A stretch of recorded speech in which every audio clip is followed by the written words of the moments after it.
वैसे guys I hope you are doing well. I we're welcome to stiller army. तो कैसे हो मेरे दोस्तों, मैं आशा करता हूँ शानदार तरीके से आप लोग अपनी लाइफ को एंजॉय कर रहे हो, अपनी सेहत, फैमिली और पाए का ध्यान काफी अच्छे से रख रहे हो। बड़ी शानदार और बहुत प्यारी बात बोली गई है, पर लेकिन नॉर्मली ये बात इंसान जानते तो हैं सब, पर लेकिन उसको इंप्लीमेंट नहीं कर पाते हैं। बोला गया कि if you are positive you will see opportunity instead of obstacle, यानी कि अगर लाइफ में आप लोगों की जब भी कोई आप लोगों की लाइफ में ऑब्स्टिकल आएंगे, कोई दिक्कत आएगी, कोई चैलेंज आएगा, तो आप लोगों को उसमें एक अपॉर्चुनिटी नजर आएगी। तो ये होती है पॉजिटिविटी की पहचान। पर लेकिन रियलिटी में ये चीजें बोलने में बड़ी आसान होती है, पर जब आप लोग इंप्लीमेंट करने जाते हैं तो आप लोग बिल्कुल इसको ऐसे पाएंगे जैसे कि अगर आप लोगों की जिंदगी में कोई प्रॉब्लम आ रही है तो आप लोगों से कोई पूछे सोल्यूशन क्या होगा, आप लोग बोलोगे यार क्या सोल्यूशन बताऊं, बस दिमाग खराब हो रखा है। पर लेकिन सेम प्रॉब्लम अगर किसी सामने वाले की जिंदगी में आ जाए तो आप लोग 1000 सोल्यूशन बता दोगे उसको, यार ऐसा कर ले ऐसा कर ले। तो दिक्कतें क्या रहती हैं? एक्चुअली जो प्रॉब्लम हमारे इर्द गिर्द होते हैं ना, हम लोग उसमें इतना गिर जाते हैं, उसके अंदर इतना उन्हें कहते हैं धस जाते हैं कि हम लोग क्या करते हैं, हम लोग उसके सॉल्यूशन के बारे में सोच ही नहीं पाते हैं। तो कभी भी किसी भी प्रॉब्लम को अगर समझना है तो उससे बाहर निकलो और फिर बाहर से देखो उसको। तो ऊपर से अगर आप लोग उसको देखोगे तो आप लोग को उसका एग्जैक्ट सिस्टम समझ में आएगा, आप लोग उसका सॉल्यूशन निकालने में आप लोग को हेल्प होगी। तो उससे बाहर निकलकर चीजों को देखो तो फिर आप लोग काफी सारी चीजों का सॉल्यूशन निकालते हुए अपने आप को पाओगे। ठीक है, 2 वीडियो हैं, अगर रेगुलर इनको अपनी लाइफ का पार्ट आप लोग बना लोगे तो करंट अफेयर जो है इसी के साथ में काफी कुछ स्टैटिक पोर्शन आप लोग का कवर होगा। जैसे आज की वीडियो में भी आप लोगों को देखने को मिलेगा, काफी सारा स्टैटिक पोर्शन में आप लोग कवर कराता हुआ नजर आऊंगा। तो अच्छे से वीडियो को देखेगा, एंड तक टकटकी लगाकर काफी कुछ आप लोग को जानने को मिलने वाला है। ठीक है, पहले आइए एक बार ओवरव्यू लेते हैं क्या क्या आज हम लोग को डिस्कस करना है, इसके बाद में हम लोग आगे बढ़ेंगे। सबसे पहले यहां पर एक स्टेटमेंट है जिसमें बोला गया है कि फॉरेस्ट कवर के बारे में। अगर एरिया वाइज में आप लोगों से पूछने लगे कि हमारे देश में सबसे ज्यादा फॉरेस्ट कवर किस राज्य में है, तो आप लोगों को बताना है पहले नंबर पर कौन सा है, दूसरे नंबर पर अरुणाचल प्रदेश है, तीसरे नंबर पर कौन सा है, चौथे नंबर पर उड़ीसा है, पांचवें नंबर पर महाराष्ट्र है। तो सही आंसर आप लोग बताइए। आगे बात करते हैं यहां पर 1976 में कौन सा संविधान में संशोधन किया गया यहां पर ये, जिसके चलते कई सारे जो सब्जेक्ट थे पहले एक पर्टिकुलर लिस्ट में हुआ करते थे, वहां से उनको ट्रांसफर कर दूसरी लिस्ट में लाया गया। तो ये कौन सी लिस्ट में थे और कौन सी में लाया गया? इंपॉर्टेंट है, एजुकेशन भी यहां पर, वेट एंड मेजर्स हो गया, एडमिनिस्ट्रेशन ऑफ जस्टिस हो गया। तो ये कई सारी चीजें यहां पर ट्रांसफर की गई। तो इसका नाम आप लोगों को बताना है कौन सी लिस्ट है, डिटेल में डिस्कस करूंगा। पीएम मित्रा भी काफी ज्यादा न्यूज में, पीएम तो जानते हैं प्राइम मिनिस्टर, मित्रा की फुल फॉर्म आप लोगों को बतानी है।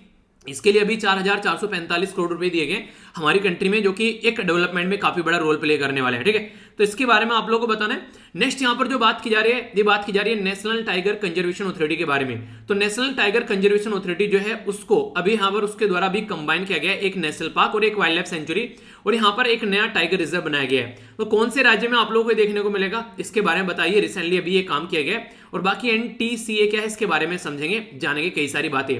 आगे बात करते हैं यहां पर अभी एक पर्टिकुलर रिपोर्ट है जिसको बोलते हैं state of climate service report. तो state of climate service report जो है वो किसके द्वारा प्रस्तुत की गई है, ये आप लोगों को बताना है। ठीक है, तो इसके बारे में समझेंगे कई सारी बेसिक और बैकग्राउंड इंफॉर्मेशन।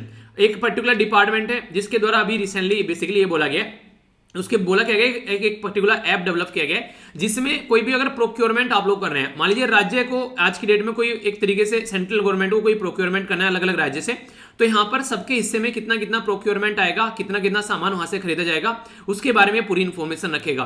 तो इससे सबके हिस्से में एक तरीके से इक्वलिटी आप लोग को देखने को मिलेगी, ऐसा नहीं कि एक से खरीद लिया दूसरा रह गया। तो काफी इंपॉर्टेंट ये सिस्टम आप लोग बोल सकते हैं, काफी फायदा पहुंचाएगा, समझेंगे इसके बारे में। गवर्नमेंट ऑफ इंडिया के द्वारा अभी क्या किया गया यहाँ पर, ये इसके द्वारा अभी कितने प्रतिशत एथेनॉल ब्लेंडिंग की बात की जा रही है पेट्रोल में। एथेनॉल ब्लेंडिंग मतलब जो पेट्रोल होता है उसमें एथेनॉल मिलाया जाएगा। अगर उसमें एथेनॉल मिलाएंगे तो हम लोग बाहर से इतना सामान कम खरीद कर लेकर आएंगे, तो अपने ही देश में हम लोग चीजों को अच्छे से इंप्रूव कर पाएंगे।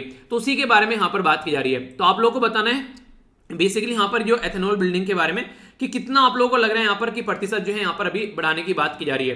तो इंपॉर्टेंट क्वेश्चन बन जाएगा, और प्रेजेंट टाइम पर कितना कर रहे हैं हम लोग। ठीक है, और ये पहले 2030 तक हम लोगों को बेसिकली करना था, अब इसको घटाकर कम कर दिया गया। तो कब तक किया गया है, ठीक है, तो ये आप लोगों को बताना है। हमारी कंट्री की रैंक क्या है यहाँ पर ग्लोबल हंगर इंडेक्स 2020 में, जिसमें 107 देश हैं।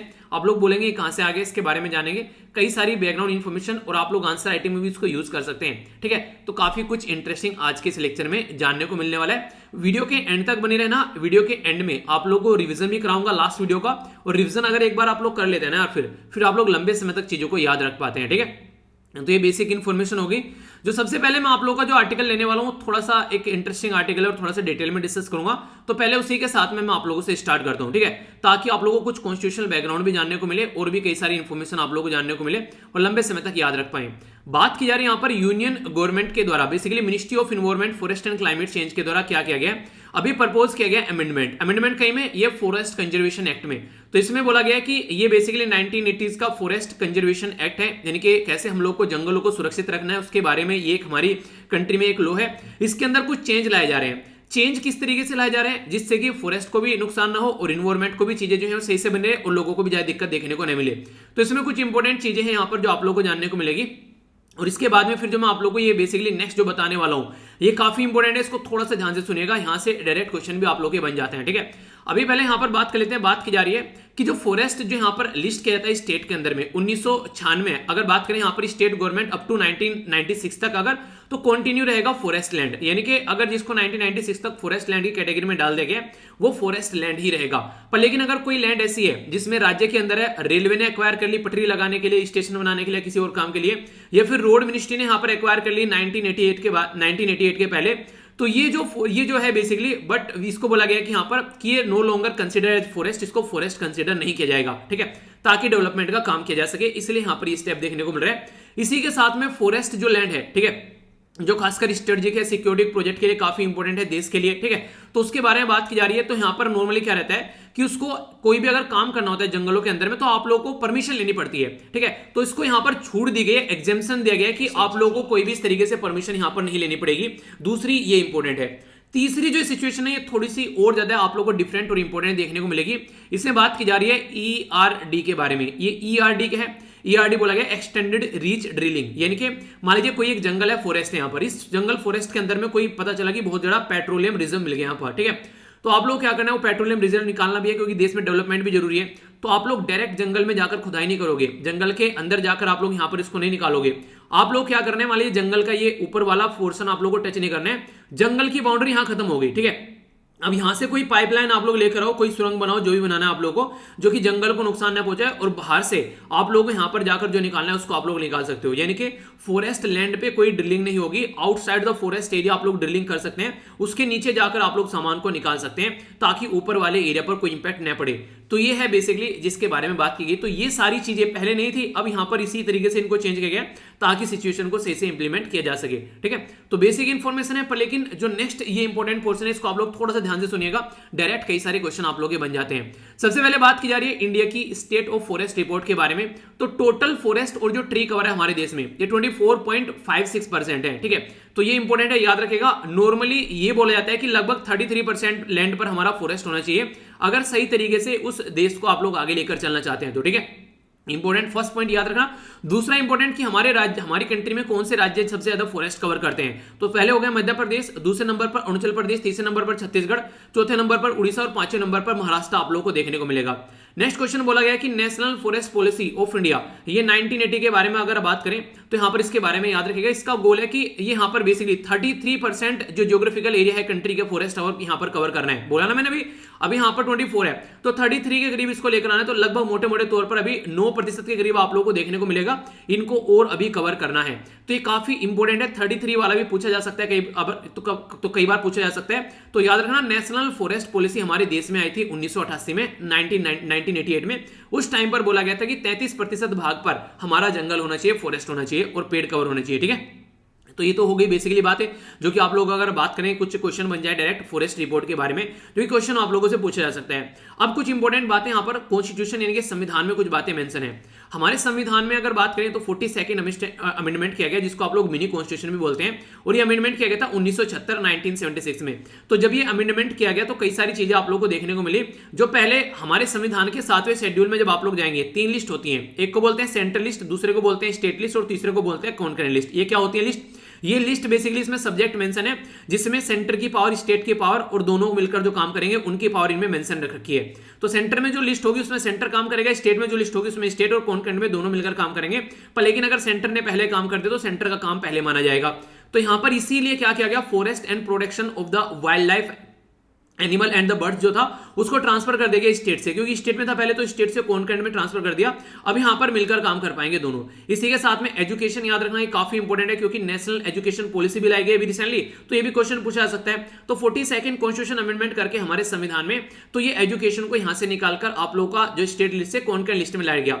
वेट एंड मेजर्स और एडमिनिस्ट्रेशन ऑफ जस्टिस। तो ये सारे पहले कहां थे, ये सारे पहले स्टेट लिस्ट में थे, फिर इनको चेंज किया गया और आज के डेट में सारी चीजें आप लोगों को कॉन्करेंट लिस्ट में देखने को मिलेगी। सारा काम किससे किया गया, 42 यानी कि 42वां संविधान में संशोधन किया गया 1976 में, उसके हिसाब से सारा काम किया गया। अब दो इंपॉर्टेंट मुद्दे और यहां पर याद रख लेना। आप लोगों को पता है संविधान में जब आप लोग जाएंगे पार्ट 4 में डीपीएसपी देखने को मिलती है, directive principle of state policy, ठीक है। तो डीपीएसपी के अंदर जब आप लोग जाकर झांकोगे तो आप लोग को बेसिकली आर्टिकल 36 से लेकर आर्टिकल 51 तक आप लोग को आर्टिकल देखने को मिलेंगे। और इसी के साथ में आर्टिकल 51 का जो ए है वो बात करता है फंडामेंटल ड्यूटीज के बारे में। तो ये भी याद रखना, 42nd कॉन्स्टिट्यूशन अमेंडमेंट के द्वारा 1976 में हमारे देश में फंडामेंटल ड्यूटी ऐड की गई थी, टोटल 10 फंडामेंटल ड्यूटी। एक और बाद में ऐड की गई, वो कब ऐड की गई थी वो आप लोगों को मैंने बताया था, 86 कॉन्स्टिट्यूशन अमेंडमेंट किया गया था 2002 में, उसमें ऐड की गई थी कि माँ बाप की रेस्पॉन्सिबिलिटी की बच्चों को एजुकेशन दे। तो वो तो अलग बात है, पर लेकिन हम लोग यहां पर बात करें फंडामेंटल ड्यूटी में, जो जी नंबर की फंडामेंटल ड्यूटी है वो बोलते हैं कि फंडामेंटल ड्यूटी है, रेस्पॉन्सिबिलिटी है यानी कि एवरी सिटीजन की कि वो प्रोटेक्ट करे, इंप्रूव करे natural environment including forest and wild life, ठीक है। तो ये 51वें आर्टिकल में दे रखा है ऑलरेडी। नेक्स्ट अगर बात करता हूं 48 आर्टिकल में क्या है कि DPSP directive principle of state policy, यानी कि जो गवर्नमेंट है उसके यहां पर बेसिकली डायरेक्टिव है, उनको यहां पर डायरेक्टिव दिया जाए कि वो ये पॉलिसीज लेकर चलें कि प्रोटेक्ट करें यहां पर इन्वायरमेंट को और सेफगार्ड करें फॉरेस्ट और वाइल्ड लाइफ को। तो ये रेस्पॉन्सिबिलिटी हमारी भी है और रेस्पॉन्सिबिलिटी हमारी कंट्री में जो गवर्नमेंट की भी है कि यहां पर इसके ऊपर फॉरेस्ट के ऊपर और जंगल में जो भी जीव जंतु रहते हैं उनको प्रोटेक्ट करने का काम करें, ठीक है। तो ये बेसिक इंफॉर्मेशन है जो कि डायरेक्ट क्वेश्चन आप लोगों से कई बार बन जाते हैं, तो कंफ्यूजन नहीं है अगर क्वेश्चन कोई आप लोगों से पूछ ले तो। एक इंपॉर्टेंट ऐप का एक इंपॉर्टेंट यहां पर ये काफी ज्यादा न्यूज में है रिसेंटली, अभी यहां पर हमारी कंट्री में यूनियन कैबिनेट के द्वारा अप्रूव किया गया है। यहां पर बेसिकली मेगा इंटीग्रेटेड टेक्सटाइल जो रीजन, इसी के साथ में अप्रैल, इसको बेसिकली कपड़ा वगैरह एरिया आप लोग बोल सकते हैं, उसके लिए पीएम मित्रा एक ऐप बनाया गया और 4,445 करोड़ रुपए यहां पर दिए गए। इससे फायदा क्या होने वाला है, आप लोगों को मैंने बताया था हमारी कंट्री में सबसे ज्यादा इंप्लॉयमेंट जनरेशन होता है एग्रीकल्चर सेक्टर में, सबसे ज्यादा लोग उसके ऊपर डिपेंडेंट है। दूसरे नंबर में अगर किसी के ऊपर डिपेंडेंट है तो है कपड़ा उद्योग, ठीक है। तो याद रखिएगा टेक्सटाइल सेक्टर के ऊपर, तो ये टेक्सटाइल सेक्टर में ही इंप्रूवमेंट करने की बात की जा रही है। तो जो मित्रा पार्क है इसका एम बेसिकली ये है कि यहाँ पर एक तरीके से जो एंटायर टेक्सटाइल जो वैल्यू चेन है उसमें जैसे कि जैसे एक तरीके से रुई वगैरह लेकर आते हैं, उसको फिर बुनते हैं, वेविंग करते हैं, उसमें से प्रोसेसिंग करके फिर डाइंग करके पूरा कपड़ा नहीं बनाया जाता है, तो उसके बारे में बात की जा रही है। तो एट वन लोकेशन पर सारी चीजें अगर अवेलेबल करा दी जाए, पता चला क्या होता है। अभी फिलहाल अगर बात करें, मान लीजिए एक गाड़ी बनानी है, ठीक है, पहले टायर कहीं से आ रहे हैं, ठीक है, हैंडल कोई और बना रहा है, सारी चीजें मतलब एक तरीके से, और फिर लाकर उसको असेंबल करें तब गाड़ी बनेगी। सोचो कि सारी चीजें एक ही जगह इकट्ठी मिल जाए वहीं पर ही, अगर एक ही जगह सारी चीजें आप लोग बनाने लगो तो तुरंत बनाकर उनको लगाओ। तो इस तरीके से यहाँ पर कोशिश की जा रही है, कपड़ा उद्योग को और अच्छे लेवल पर यहाँ पर बढ़ाया जाएगा। सेंटर जो है वो प्रोवाइड कराएगा यहाँ पर डेवलपमेंटल कैपिटल ताकि सपोर्ट मिल सके इस पर्टिकुलर सेक्टर को। 500 करोड़ रुपए यहाँ पर ग्रीनफील्ड मित्रा पार्क की बात की जा रही है और इसी के साथ में 200 करोड़ यहाँ पर ब्राउनफील्ड मित्रा पार्क की बात की जा रही है। तो ग्रीनफील्ड और ब्राउनफील्ड में डिफरेंस क्या होता है, मान लीजिए ऑलरेडी मैं आप लोगों को बोलूं कि आप लोगों ने यूपीएससी की प्रिपरेशन स्टार्ट करनी है बिल्कुल स्टार्टिंग से, ठीक है, तो इसका मतलब ये कि आप लोग को यूपीएससी की फुल फॉर्म भी नहीं पता है, तो इसका मतलब आप लोग ग्रीनफील्ड प्रोजेक्ट हो गए, आप लोग कुछ नहीं पता इसके बारे में, सारी चीजें न्यू आप लोग को देखने को मिलेगी A to Z। पहले सिलेबस देखेंगे, पुराने क्वेश्चन पेपर देखेंगे, फिर आगे चीजों को समझना स्टार्ट करेंगे। तो it's like a greenfield project. पर लेकिन अगर मैं बोलूं कि पर्टिकुलर पर्सन है वो अटेम्प्ट दे चुका है, उसको सिलेबस सारा पता है, ठीक है, ये एनसीईआरटी बेसिक्स वगैरह कवर कर चुका है, तो उसको तैयारी करने आगे, तो वहां पर किस तरीके की चीजों को लेकर चलना है। तो यह ब्राउनफील्ड प्रोजेक्ट यानी कि कुछ ना कुछ कवर ऑलरेडी कर रखा है, कुछ ढांचा बना हुआ है, कुछ यहाँ पर काम चल रहा है ऑलरेडी, तो यहाँ पर चीजों को आगे अपग्रेड करना है, तो इसको आप लोग ब्राउनफील्ड की कैटेगरी में आप लोग बोलिएगा। तो इस तरीके से डिफरेंस आप लोग को देखने को मिलेगा। एन एडिशन 300 करोड़ जो है ये प्रोवाइड कराया जाएगा कॉम्पिटिटिवनेस, ये इंसेंटिव सपोर्ट के तौर पर, ताकि अच्छा खासा कॉम्पिटिटिव बना रहे और अच्छे से हम लोग इन्वेस्टमेंट और करें यहाँ पर। इसी के साथ में जो इन्वेस्टर हैं वो सेटअप करेंगे यहाँ पर, एक तरीके से बात की जा रही है एंकर प्लांट के बारे में, ठीक है, एंकर प्लांट्स के बारे में, जो कि लगभग जो भी लगभग 100 जो लोग हैं एलिजिबल रहेंगे इंसेंटिव के लिए, अप टू ये यहाँ पर ईच ईयर बात की जा रही है यहाँ पर 10 करोड़, ठीक है, अप टू द 3 ईयर, ताकि अगर कोई काम करना यहाँ पर चाहता है, यानी कि कहने का मतलब यहाँ पर यह कि इस पर्टिकुलर एरिया को एक ऐसे लेवल पर डेवलप करने की कोशिश की जा रही है ताकि अच्छे लेवल पर अगर डेवलप हो सके यहाँ पर, तो कोई भी दिक्कत देखने को नहीं मिले और अच्छी चीजें यहां पर होती है आप लोगों को नजर आए और ज्यादा लोगों को जो मिलती नजर आए। ये बोला जा रहा है कि जो मित्रा पार्क है ओनली ये अकेला 1 लाख जॉब हमारे देश में ये डायरेक्टली क्रिएट करेगा, 1 लाख जॉब, और 2 लाख जॉब जो है इनडायरेक्टली क्रिएट करेगा। ये एक्सपेक्टेशन है गवर्नमेंट की कि वो यहाँ पर 4,445 करोड़ रुपए खर्च करके और यहाँ पर पब्लिक प्राइवेट पार्टनरशिप में इस प्रोजेक्ट को चलाएंगे और यहाँ पर बहुत सारी जॉब भी क्रिएट होने वाली है। और जब जॉब भी क्रिएट होगी तो इसका मतलब काम भी बहुत ज्यादा बढ़ेगा। तो इंडिया जो है वो फिलहाल अभी काफी सारी चीजें पहले चाइना से आती थी, तो चाइना के साथ में रिलेशन खराब हो गए हैं, तो इसके चलते हम लोग खुद ही अपने देश में बहुत सारे ऐसे मुद्दों पर काम कर रहे हैं। ठीक है, तो ये पीएम मित्रा किस लिए बनाया जा रहा है, क्या क्या फायदा इससे देखने को मिल सकता है, बेसिक इंफॉर्मेशन माइंड में क्लियर होनी चाहिए। ओके, आगे बढ़ता हूं। ये न्यूज काफी ज्यादा इंपॉर्टेंट है। रिसेंटली अभी आप लोगों ने सुना भी होगा, यहाँ पर अरविंद केजरीवाल जो कि दिल्ली के चीफ मिनिस्टर हैं, उनके द्वारा बोला गया कि दिल्ली में जो है वो इलेक्ट्रिसिटी जो है उसकी एक कमी हो सकती है। रीजन बोला गया कि कोयले की खपत जो है उसकी वजह से जो बिजली बनती है, कोयला प्रोवाइड नहीं कराया जा रहा है, जिसकी वजह से कोयले की शॉर्टेज हो गई है और बिजली नहीं बना पा रहे हैं। ठीक है, तो उसके चलते यहाँ पर ये चीज देखने को मिल रही है। चलिए, सबसे पहले एक बेसिक सा क्वेश्चन है, इलेक्ट्रिसिटी अगर कोयले से आप लोग जनरेट करते हैं, इलेक्ट्रिसिटी फ्रॉम कोयला, ठीक है, यानी कोयले से अगर आप लोग जनरेट करते हैं तो उसको कौन सी पावर बोलते हैं, यानी उसका नाम क्या बोला जाता है, ये आप लोग बताइए। देखता हूं कौन बताता है। सबसे ज्यादा अबंडेंस में अगर कोई फॉसिल फ्यूल है यहाँ पर पृथ्वी के नीचे, उसकी सतह के नीचे, तो आप लोग कोयला देखने को मिलेगा। कोयला काफी ज्यादा क्वांटिटी में आप लोग को देखने को मिलता है यहाँ पर। और कोयले से जो इलेक्ट्रिसिटी जनरेट की जाती है उसको याद रखना, उसको थर्मल पावर बोलते हैं आप लोग। ठीक है, तो थर्मल एनर्जी इसको बोलते हैं।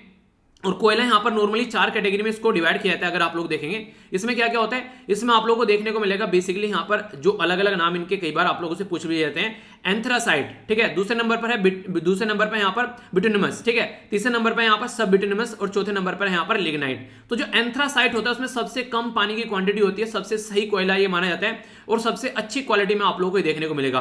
तो ए बी स्टार्टिंग में और फिर SL आप लोग इस तरीके से याद रखते हैं। तो एंथ्रासाइट सबसे शानदार कोयला है, तो इसके बारे में आप लोग याद रखिएगा। ठीक है, क्वेश्चन में आप लोगों से पूछ लो हमारे देश में सबसे ज्यादा कोयला प्रोड्यूस करने वाले 2 राज्य का नाम बताइए, तो कौन से राज्य हैं, चलिए आप लोग ये बताइए। ठीक है, सबसे ज्यादा कोयला प्रोड्यूस करने वाले 2 राज्य। ठीक है, तो यहां पर अभी रिसेंटली देखने को मिला, तो कई सारे जो थर्मल पावर स्टेशन है बोला जा रहा है कि ये बंद होने वाले हैं, तो इसकी वजह से दिक्कतें आप लोगों को देखने को मिलेगी। तो रीजन क्या बताया जा रहा है, रीजन है यहाँ पर जो एक तरीके से पावर की डिमांड का इंक्रीज हो गया है काफी लार्ज स्केल पर। ठीक है, और इसी के साथ में कई सारे एरिया में काफी ज्यादा बारिश हुई है, उसी के साथ में कहीं पर बाढ़ आई हुई है यहाँ पर। ठीक है, तो इंपोर्ट नहीं हो पा रहा है वहां पर, इसकी वजह से दिक्कतें देखने को मिल रही है। सोचिए कोई पर्टिकुलर एक ऐसे खाने जैसे कोयला काफी ज्यादा निकाल के लाया जा रहा है और बारिश हो गई तो सब कुछ गीला गीला हो गया वहां पर। ठीक है, तो इसकी वजह से इंपोर्ट नहीं हो पा रहा है, वहां से बाहर नहीं निकाल पा रहे हैं कोयला, तो यहाँ पर जो पावर प्लांट है उन तक कोयला पहुंच ही नहीं पा रहा है, और कोयला उन तक नहीं पहुंचेगा तो वो इलेक्ट्रिसिटी जनरेट नहीं कर पाएंगे, और वो इलेक्ट्रिसिटी जनरेट नहीं करेंगे तो हमको इलेक्ट्रिसिटी नहीं मिल पाएगी।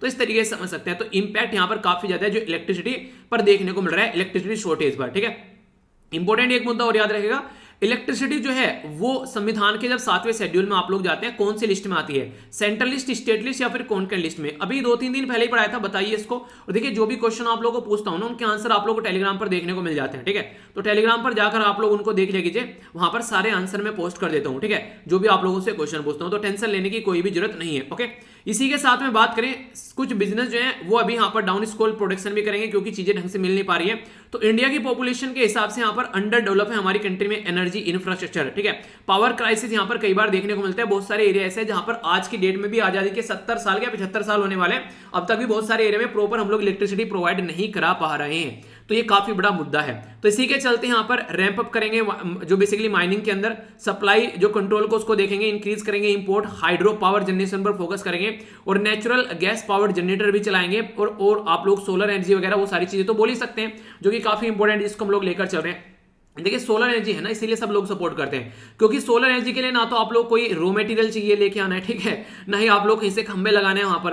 आप बोली प्लेट अगर सप्लाई करती ढंग से सही क्वालिटी की प्लेट लगाओ छत के ऊपर, हर एक इंसान अपने घर में खुद का इलेक्ट्रिसिटी एक तरीके बिजली घर बना के बैठ जाएगा। तो ये यहाँ पर चीजें देखने को मिलेगी। तो काफी बड़ी दिक्कत इसलिए भी है यहाँ पर क्योंकि अभी कोविड-19 के चलते काफी सारी चीजें बंद पड़ी हुई थी, फिर से सारी चीजें स्टार्ट हो गई हैं। ठीक है, तो चीजें तो स्टार्ट हो गई हैं, पर लेकिन उस लेवल पर मैन्युफैक्चरिंग चीजें स्टार्ट नहीं हुई है। यानी कि मान लीजिए आप लोगों ने ना कि जैसे गाड़ी तो चलानी सबने स्टार्ट कर दी, पर पता चला पीछे से क्रूड ऑयल नहीं आ रहा है, कच्चा तेल ही नहीं आ रहा है। ठीक है, तो वो दिक्कतें देखने को मिलेगी। अब जहां पर पानी भर गया, बारिश हो रही है, वहां पर दिक्कत है। ठीक है, तो बहुत सारे ऐसे इश्यू अभी क्रिएट हो गए जिसकी वजह से ये नई नई प्रॉब्लम यहाँ पर निकल कर आ रही है। तो इसको यहाँ पर कैसे कैसे लेकर चलना है तो अभी देखने को मिलेगा। ठीक है, तो बेसिक इन्फॉर्मेशन है, सारी चीजें बता दी आप लोगों को, कोई कंफ्यूजन नहीं होना चाहिए, माइंड में क्लैरिटी होनी चाहिए। आगे बढ़ता हूं। इंपॉर्टेंट न्यूज है, थोड़ा सा ध्यान से सुनिएगा, क्वेश्चन आप लोगों के बनने के चांसेस हो सकते हैं। अभी आप लोगों से राइट टू प्राइवेसी वाला क्वेश्चन पूछा गया, राइट टू प्राइवेसी संविधान में कहां पर है, तो पार्ट 3 में आप लोग जाएंगे तो आर्टिकल 12 से लेकर आर्टिकल 35 तक देखने को मिलता है। उसमें आर्टिकल 21 जो है वो राइट टू प्राइवेसी के बारे में बात करते हैं। इसी तरीके से अगर मैं आप लोगों से पूछ लूं कि राइट टू हेल्थ जो है वो आप लोग कहां पर देखने को मिलेगी, ठीक है, तो राइट टू हेल्थ, तो इसको भी याद रखिएगा, आर्टिकल 21 में जब आप लोग जाएंगे तो इसी के अंदर यहां पर तो गारंटी देनी चाहिए बेसिकली कि राइट एक तरीके से फंडामेंटल राइट टू हेल्थ, ठीक है। तो राइट टू लाइफ जो है, राइट टू लाइफ के अंदर ही आप लोगों को राइट टू हेल्थ भी देखने को मिलेगी। तो राइट टू हेल्थ एंड इसी के साथ में लाइफ विद डिग्निटी, तो ये सारी चीजें इंसान की जो है वो आर्टिकल 21 से निकल कर आती हैं। तो आर्टिकल 21 से यहां पर भी राजस्थान गवर्नमेंट के द्वारा चीजों को निकालते हुए बोला गया राइट टू हेल्थ जो है, इसके लिए यहां पर राजस्थान के अंदर भी क्या किया जा रहा है, ये एक तरीका लो लेकर आया जा रहा है, ठीक है, ताकि चीजों पर फोकस किया जा सके। तो दोनों चीजों में हेल्थ के बारे में, यहां तो मैंने बोला फंडामेंटल राइट हो गया राइट टू हेल्थ आर्टिकल 21 के तहत, ठीक है। इसी के साथ में यहां पर directive principle of state policy के अंदर अगर आप लोग जाएंगे directive principle of state policy में, तो यहां पर आर्टिकल 38, 39, 42, 43, 47 ये कई सारे आर्टिकल हैं जो कि यहां पर सेंटर, जो कि यहां पर स्टेट गवर्नमेंट को बेसिकली यहां पर बोलते हैं और यहां पर बेसिकली गवर्नमेंट को बोलते हैं, ठीक है। अब सेंटर हो चाहे स्टेट हो तो उसको बोला जाएगा। वैसे हेल्थ का सब्जेक्ट जो है वो आप लोग कहां पर देखने को मिलता है, स्टेट के अंदर देखने को मिलता है, तो नॉर्मली स्टेट को बोला जाएगा। इस तरीके से भी आप लोग देखते हैं। तो इसकी रेस्पॉन्सिबिलिटी है कि आप लोगों को हेल्थ को सही तरीके से लेकर चलना है। और सुप्रीम कोर्ट में केस भी था यहां पर, ये 1996 में बेसिकली एक केस आया था जिसमें ये बोला गया था कि वेलफेयर स्टेट की जब हम लोग बात करते हैं तो उसमें मेडिकल फैसिलिटी प्रोवाइड कराना आप लोगों की रेस्पॉन्सिबिलिटी है, तो ये यहां पर बोला गया। और जब आप लोग बात करते हैं यूनाइटेड नेशन के बारे में, यूएन डिक्लेरेशन के बारे में, तो वो भी बात करता है, वो बेसिकली उसका भी एक आर्टिकल 25 यूएन डिक्लेरेशन का, वो universal declaration of human right के बारे में बात करते हैं जो कि 1948 में लाया गया था, ठीक है। तो ये भी इन चीजों के बारे में बात करते हैं। तो ये काफी इंपॉर्टेंट मुद्दा यहां पर बन जाता है कि हेल्थ को कैसे लेकर चल रहे हैं। एक और इंपॉर्टेंट छोटी सी बात अगर मैं आप लोगों को यहां पर एक एडिशन में आप लोगों को बताऊं तो याद रखिएगा, सस्टेनेबल डेवलपमेंट गोल के अंदर भी जब आप लोग जाएंगे, सस्टेनेबल डेवलपमेंट गोल, ठीक है, तो सस्टेनेबल डेवलपमेंट गोल एसडीजी, तो इसके अंदर सस्टेनेबल डेवलपमेंट गोल जो थर्ड है वो हेल्थ के बारे में बात करता है। तो हेल्थ को हर तरीके से आप लोगों को अंडरस्टैंड करना है। और कोविड-19 के चलते हेल्थ वैसे भी इंपॉर्टेंट टॉपिक हो गया है, तो आगे क्वेश्चन बनने के चांसेस आप लोग यहां से बन सकते हैं, ठीक है।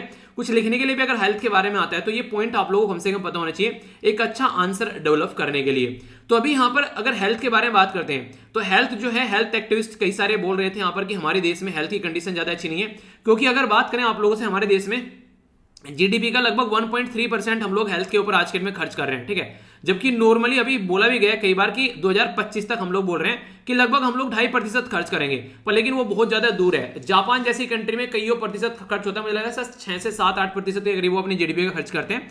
हम कहीं भी नहीं है उनके सामने। और रीजन क्या है हमारा कहीं भी न होने का, वो है हमारी पॉपुलेशन। एक ह्यूज पॉपुलेशन है, जापान में ही कितने लोग, ठीक है। तो इस तरीके से समझ सकते हैं, पर लेकिन जितने लोग भी हैं उनको सही सर्विस प्रोवाइड करा पा रहे हैं। तो टारगेट याद रखिएगा 2025 तक का हमारा टारगेट है बेसिकली यहां पर, तो कंफ्यूजन आप लोगों के माइंड में नहीं होना चाहिए, ओके। आगे बात करते हैं यहां पर बेसिकली ये फोकस ये किया जा रहा है कि जो मेडिकल सर्विस है उसकी गारंटी अवेलेबल करी जाए, खासकर इसेंशियल फैसिलिटी जो सिटीजन को मिल सके। वो नहीं कहते कि रोटी कपड़ा मकान तो मिले कम से कम, बाकी तो बाद में देखा जाएगा। तो राइट टू हेल्थ जो है यहां पर, ये with other right including the freedom and जो एंटाइटलमेंट होती है वो सारी चीजें उनके साथ में आप लोग को ये भी इंक्लूडेड देखने को मिलेगा। और जब फ्रीडम की बात करते हैं तो इसका मतलब है right to control one's health and body, यानी कि जैसे कोई पर्टिकुलर वुमेन है, ठीक है, अगर पर्टिकुलर वुमेन एक तरीके से उसकी बॉडी के बारे में बात करें तो मान लीजिए वो नहीं होते कई बार की जैसे प्रेग्नेंट है तो कई बार क्या होता है प्रेगनेंसी को टर्मिनेट कराया जाता है, तो उसकी खुद की बॉडी है उसमें भी इस बात की बात उठती है कि यहां पर उसका खुद का हक होना चाहिए उसकी बॉडी के बारे में जब बात करते हैं, ठीक है। तो ये बातें बोली जाती हैं। तो इसी के बारे में बात की जा रही है। तो हेल्थ एंड द बॉडी जो है, जैसे कि सेक्सुअली या फिर रिप्रोडक्टिव जो राइट है वो यहां पर उस पर्टिकुलर पर्सन के खुद के होने चाहिए कि उसको अपनी बॉडी को कैसे लेकर चलना है। यानी एक पर्टिकुलर अगर पर्सन है उसकी बॉडी में जो भी चीजें हैं वो उसको खुद से डिसाइड करनी चाहिए, कोई और डिसाइड नहीं करेगा। फ्री फ्रॉम यहां पर इंटरफेरेंस, किसी का इंटरफेरेंस नहीं होना चाहिए, ठीक है, कि बाहर का कोई इंसान आकर टॉर्चर कर रहा है, ठीक है, कोई उल्टी सीधी हरकतें कर रहे हैं यहां पर, ठीक है, कोई एक्सप्लॉयटेशन कर रहा है इंसान का, कोई किसी तरीके से यहां पर कोई एक्सपेरिमेंटेशन की जा रही है पर्टिकुलर इंसान की बॉडी पर या किसी की बॉडी पर, तो वो चीजें नहीं होनी चाहिए। तो एक तरीके से ये बातें यहां पर बोलने की कोशिश की गई, इंक्लूड किया गया कि right to a system of health protection that give the everyone an equal opportunity, यानी कि चाहे वो कोई महाराजा हो, चाहे वो कोई गरीब तबका हो सोसाइटी का, कोई रिक्शा चलाने वाला हो, कोई भीख मांगने वाला हो, अगर वो देश के अंदर रहता है और देश का नागरिक है तो उसको इक्वल अपॉर्चुनिटी मिलनी चाहिए। यहां पर हर एक इंसान को, ऐसा नहीं कि ये इंसान जो है इसको ज्यादा अपॉर्चुनिटी मिलेगी और दूसरे को नहीं मिलेगी। तो इस तरीके से हेल्थ को आप लोगों को बेसिकली लेकर चलना है, ठीक है। तो ये इंपॉर्टेंट मुद्दा हो जाता है। एक और इंपॉर्टेंट पॉइंट आप लोगों को यहां पर बताऊं, जिसे डिजीज के बारे में बात करते हैं, जिनको नॉर्मली बीमारी बोला जाए अगर यहां पर, एक तो होती है नॉन कम्युनिकेबल डिजीज, ठीक है, जिसको एनसीडी बोलते हैं, नॉन कम्युनिकेबल डिजीज, और एक होती है यहां पर कम्युनिकेबल डिजीज, ठीक है। तो कम्युनिकेबल जो डिजीज होती है यहां पर वो बीमारी होती है जब एक इंसान से दूसरे इंसान में लग जाती है, ठीक है। जैसे टीबी की बीमारी किसी को हो रखी है, अगर आप लोग उसके साथ में बैठेंगे, खाना वाना खाएंगे, तो ये आप लोगों को भी लगने के चांसेस हो जाते हैं, ठीक है। पर लेकिन अगर किसी को कैंसर की बीमारी हो रखी है तो आप लोग उसके साथ में खाना खा सकते हैं, गले मिल सकते हैं, ठीक है, तो कोई दिक्कत नहीं देखने को मिलेगी, जब तक कि एक मतलब एक तरीके से सामने वाले इंसान को ब्लड कैंसर है, ठीक है, उसका अगर ब्लड ही किसी के बॉडी में चला जाए तो एक अलग बात है। तो ये कैसी हो गई, यहां पर नॉन कम्युनिकेबल डिजीज होगी, ठीक है। तो नॉन कम्युनिकेबल डिजीज का बर्डन जो है वो काफी ज्यादा है आज के सोसाइटी पर, आप लोग को देखने को मिलेगा, तो उसके ऊपर काम करने की भी बात कई बार की जाती है ताकि सिचुएशन को भी कंट्रोल किया जा सके। और ये ऐसा नहीं हमारे ही देश में, बहुत सारी ऐसी गरीब कंट्री है जहां पर हेल्थ का स्ट्रक्चर अच्छा नहीं है, वहां पर ये सारी चीजें आप लोगों को देखने को मिलेगी। तो इसलिए हेल्थ के ऊपर स्पेंडिंग की बात की जाती है। नॉर्मली आप लोगों ने जिंदगी में लोग देखे होंगे, पैसा कमाने में इतना बिजी हो जाते हैं कि अपनी हेल्थ को बर्बाद कर देते हैं, और फिर हेल्थ को सही करने के लिए फिर उसके ऊपर पैसा लगाते रहते हैं। तो वो वाली कैटेगरी बेसिकली यहां पर नहीं होनी चाहिए, अगर बेसिकली बोला जाए तो, ठीक है। तो ये बेसिक इन्फॉर्मेशन है जो कि आप लोगों को आइडिया रखना है इसके बारे में, ओके। आइए अब आगे चलते हैं, नेक्स्ट इंपॉर्टेंट न्यूज। ये न्यूज थोड़ा ध्यान से सुनिएगा, ये काफी ज्यादा अभी रिसेंटली न्यूज में आ गई है ये न्यूज, तो इससे क्वेश्चन बनने के चांसेस आप लोग हो सकते हैं, तो इसलिए थोड़ा ध्यान से सुनिएगा। अभी वर्ल्ड हेल्थ ऑर्गेनाइजेशन, जिसको आप लोग WHO बोलते हो, WHO के द्वारा अभी यहां पर पहली मलेरिया की जो दवाई है उसको पब्लिक में लेकर आया गया है, ठीक है। तो इसको मोस्क्यूरिक्स का नाम इसको दिया गया है, ठीक है, MOSQUIRIX। वैसे इसको जो बेसिकली इसका वैसे तो नाम है इसका RTS या /ASO01, वैसे इसका जो ट्रेड नाम है जिस नाम से बेची जाएगी मार्केट के अंदर में, तो इसको मोस्क्यूरिक्स इसका बेसिकली नाम दिया गया है। तो ये मलेरिया की बीमारी है, और मलेरिया में भी कई तरीके के आप लोगों को देखने को मिलते हैं जो बीमारी फैलाने वाली जो सिचुएशन एक तरीके से। तो यहां पर जो पी, जो यहां पर ये याद रखिएगा यहां पर, ठीक है, तो पी फैल्सीपैरम जो है उसके लिए बेसिकली आप लोगों को देखने को मिलेगा, जो ये वाली स्टेन है जिसके लिए इसको बनाया गया है। तो ये पॉइंट आप लोगों के माइंड में क्लियर होना चाहिए, इससे डायरेक्ट क्वेश्चन आप लोगों के कई बार बन सकते हैं। पहले तो दवाई का नाम क्या है और किस पर्टिकुलर जो बेसिकली बीमारी के लिए, मतलब किस पर्टिकुलर स्टेन के लिए दवाई बनाई गई है, क्योंकि यही सबसे ज्यादा खतरनाक है। बाकी की जो स्टेन है उससे बीमारी लगती तो थी, पर लेकिन जान जाने के चांसेस काफी ज्यादा कम रहते थे, इससे जान जाने के चांसेस काफी ज्यादा रहते, तो इसलिए यहां पर ये इंपॉर्टेंट हो जाता है। तो मलेरिया की वैक्सीन जो है ये काफी इंपॉर्टेंट है, अब काफी लार्ज स्केल पर यहां पर ये हेल्प करती हुई नजर आएगी, जो मच्छर जनित बीमारी से लोगों को बचाती हुई नजर आएगी। बोला गया कि it is the first and the only vaccine जो कि यहां पर अभी पार्शियल प्रोटेक्शन बता रही है यंग चिल्ड्रन के लिए भी, जो कि पहले नॉर्मली नहीं देखने को मिलता था। It was developed by British जो ड्रग मेकर है, ठीक है, जिसका नाम है यहाँ पर ग्लैक्सोस्मिथक्लाइन, ठीक है, 1987 में। तो अभी यहाँ पर इसको यूज किया जा रहा है, जो बेसिकली यहाँ पर ये एक्टिव सब्सटेंस जो यहाँ पर इसका बनाया गया, अभी प्रोटीन फाउंड किया गया बेसिकली, जो प्लाज्मोडियम, जो ये यहाँ पर फैल्सीपैरम ये पैरासाइट है, पी का मतलब जो यूज किया ना, पी फैल्सीपैरम बोला गया यहाँ पर, तो पी है यहाँ पर प्लाज्मोडियम, ठीक है, तो पूरा नाम भी आप लोगों को पता होना चाहिए। तो प्लाज्मोडियम फैल्सी जो पैरम पैरासाइट है, जिसके बेस पर यहाँ पर स्टडी की गई और फिर इस दवाई को हम लोग बेसिकली बना पाए हैं। इंपॉर्टेंट चीज यहां पर यह कि इट इज ऑल्सो हेल्प, यानी कि ये हेल्प कर रही है एक तरीके से यहां पर किसके लिए भी, liver with hepatitis B virus, तो उसमें भी ये आप लोगों को हेल्प करती हुई नजर आएगी। तो यानी कि आम के आम और गुठलियों के दाम वाली बात आप लोगों को यहां पर देखने को मिल रही है। अगर कुछ मैं डेटा आप लोगों को यहां पर बताऊं इस बीमारी से रिलेटेड, तो आप लोग यहां पर देखते हैं बर्डन जो है ये आज के टाइम मलेरिया का 2019 में बोला गया कि 229 मिलियन के करीब केसेस आप लोगों को मलेरिया के वर्ल्ड वाइड देखने को मिले, जिसकी वजह से 4 लाख के करीब लोगों की जान चलेगी।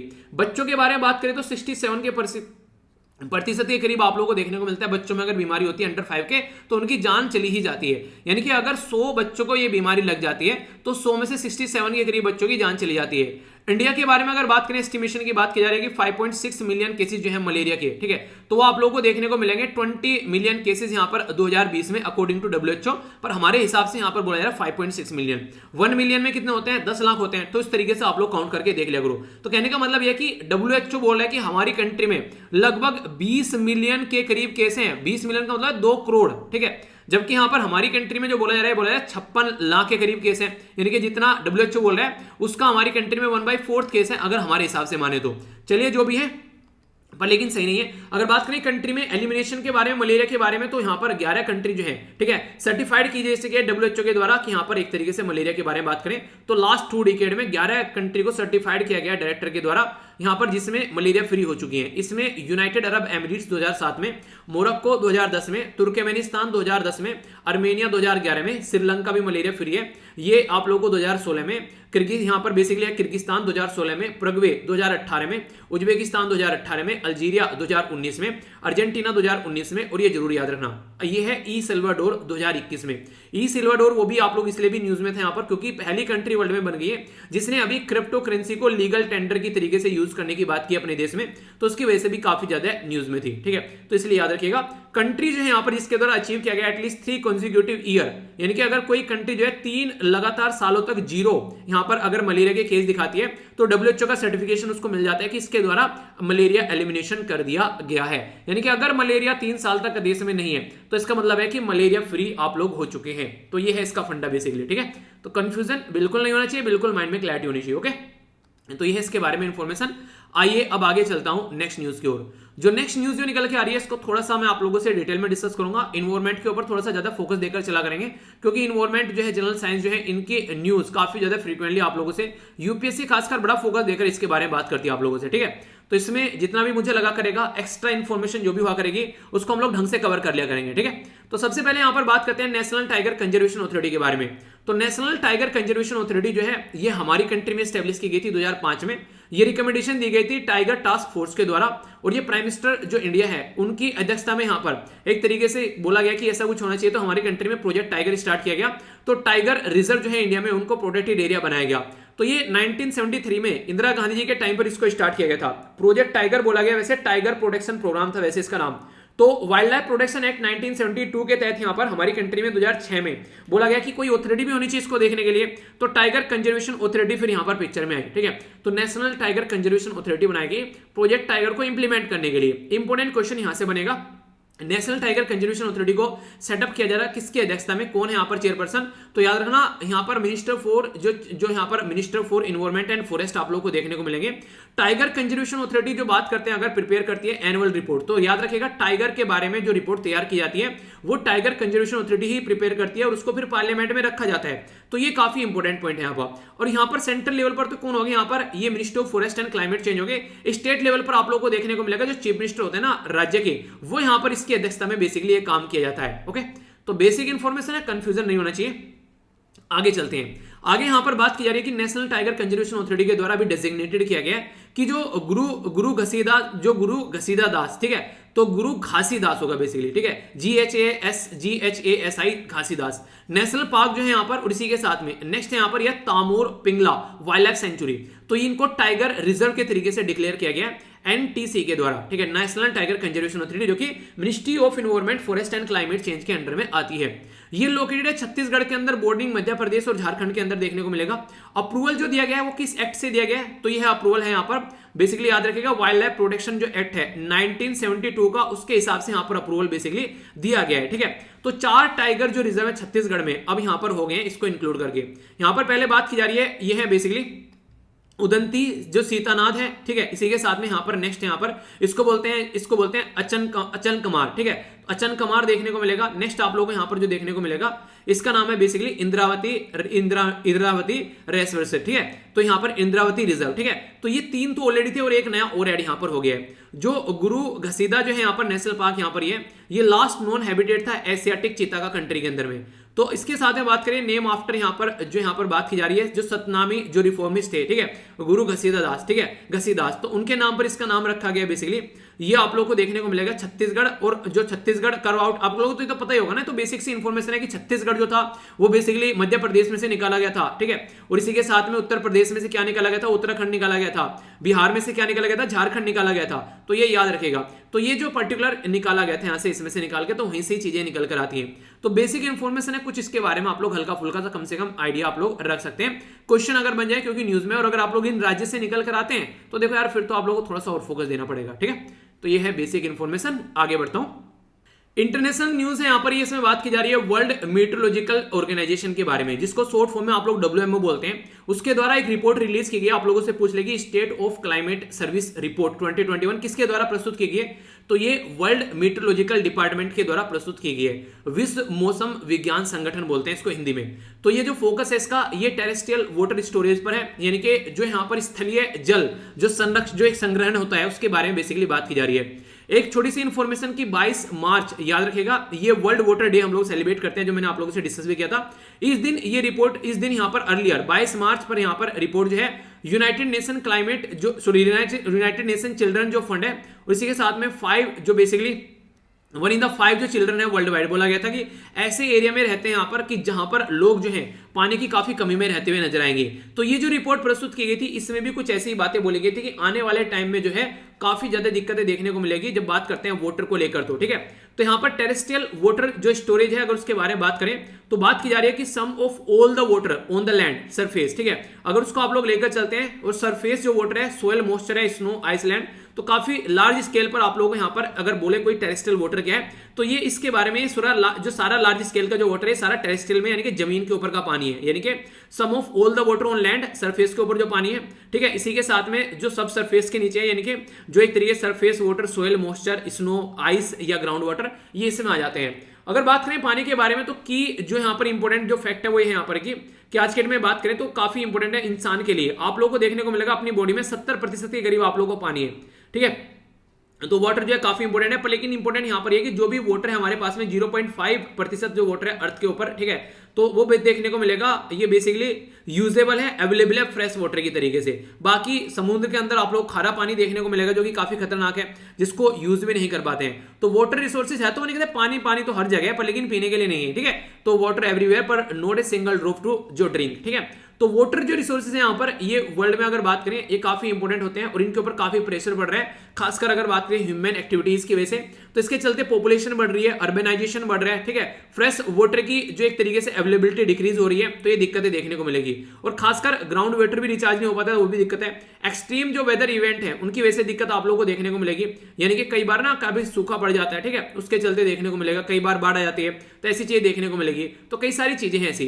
ग्लोबल सिनेरियो में अगर बात की जाए तो बोला जा रहा है यहाँ पर आज की डेट में अगर चीजों को हम लोग काउंट करके चलते हैं तो जो वर्ड यूज किया गया TWS यानी कि टेरेस्ट्रियल जो वाटर स्टोरेज है वो ड्रॉप हो गया 1 सेंटीमीटर पर ईयर इन 20 जो 2000 बात करें इन 20 ईयर में, यानी कि 2002 से लेके 2021 तक का 1 सेंटीमीटर वाटर जो है वो ड्रॉप हो रहा है। तो इसके चलते काफी ज्यादा दिक्कतें देखने को मिल रही है आज के डेट में पानी को लेकर। तो ये यहाँ पर बिगेस्ट जो लॉस देखने को मिला वो अंटार्कटिका और ग्रीनलैंड में देखने को मिला। तो इसके चलते अगर बात करें वन मेनली हाईली जो पॉपुलेशन और जो लो लैटिट्यूड लोकेशन है उसमें काफी एक्सट्रीम लेवल पर पहुंच गया टेरेस्ट्रियल वाटर का जो लॉस है। इंडिया के सिनेरियो के बारे में बात करें तो हमारा जो टेरेस्ट्रियल जमीन के ऊपर जो पानी है बोला जा रहा है 3 सेंटीमीटर पर ईयर ये लॉस हो रहा है यहाँ पर, ठीक है, तो हमारी कंट्री के अंदर, ठीक है, और ये आगे आने वाले टाइम में अभी यहाँ पर 4 तक पहुंचता हुआ आप लोगों को नजर आएगा। तो इंडिया जो है वो हाईएस्ट लॉस टेरेस्ट्रियल वाटर का देखने को मिला है यहाँ पर अगर बात करें आज के डेट में, ठीक है। तो इसी के चलते यहाँ पर वाटर स्टोरेज अगर बात करें यहाँ पर हमारी कंट्री में बोला जा रहा है कि India has recorded the highest loss in terrestrial water storage if the loss of the water storage in Antarctica and Greenland is exhausted, वो एक्सक्लूडेड, अगर उसको एक्सक्लूड कर देते हैं यहाँ पर इसको हम लोग अंटार्कटिका वाले और ग्रीनलैंड को, तो सबसे ज्यादा इंडिया के अंदर आप लोग को देखने को मिलेगा, जो कि सोचने के लिए मजबूर करते हैं। India top most hot spot है यहाँ पर टेरेस्ट्रियल वाटर लॉस के अंदर में, खासकर अगर नॉर्दर्न इंडिया के बारे में बात करते हैं वो मैक्सिमम लॉस आप लोगों को देखने को मिलेगा as compare to southern India के। तो ये काफी बड़ा एक इशू बन रहा है हमारे देश के अंदर में, जिसके ऊपर हम लोग को फोकस करना चाहिए, वरना आने वाले टाइम में काफी सारी दिक्कतें आप लोगों को देखती हुई यहाँ पर नजर आएंगी। तो ये बेसिक इन्फॉर्मेशन यहाँ पर बोलेगी, आप लोग क्या रहे इसके बारे में जरूर बताना। नेक्स्ट इकोनॉमी के बारे में यहाँ पर बात की जा रही है। हमारी कंट्री में फोसिल फ्यूल जो है उसको यूज करने पर थोड़ा सा अभी देख रहे हैं कि कम किया जाए यूज और एथेनॉल को यूज किया जाए। तो एथेनॉल अगर यूज करते हैं तो यहाँ पर काफी फायदा देखने को मिलेगा। ये बोला जाता है कि डिपेंडेंसी दूसरी कंट्री के ऊपर हमारी कम होती नजर आएगी। गवर्नमेंट के द्वारा बोला गया है कि 20% अगर एथेनॉल जो है वो हम लोग ब्लेंडिंग करने की बात की जा रही है। पहले हम लोगों ने बोला था 2030 तक 20% हम लोग ब्लेंडिंग करेंगे, अब इसको 2025 तक बोल दिया कि 20% एथेनॉल की ब्लेंडिंग करेंगे।